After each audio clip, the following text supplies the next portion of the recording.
உயிருக்கு உலை வைத்த சாராயம், அடுத்தடுத்து பறிபோன 35 உயிர்கள்.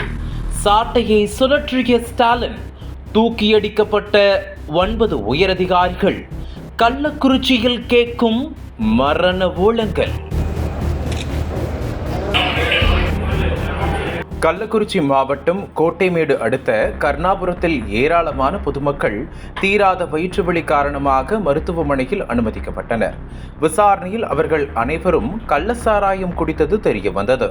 இந்த விவகாரத்தில் பிரவீன், சுரேஷ், சேகர் மற்றும் ஜெகதீஷ் ஆகிய 4 பேர் ஒரே நாளில் உயிரிழந்தனர். 10க்கும் மேற்பட்டோர் உயிருக்கு ஆபத்தான நிலையில் மருத்துவமனையில் அனுமதிக்கப்பட்டிருந்தனர். இதனிடையே ஸ்பாட்டுக்கு வந்த கள்ளக்குறிச்சி போலீசார் இச்சம்பவம் குறித்து விசாரணை மேற்கொண்டு வருகின்றனர்.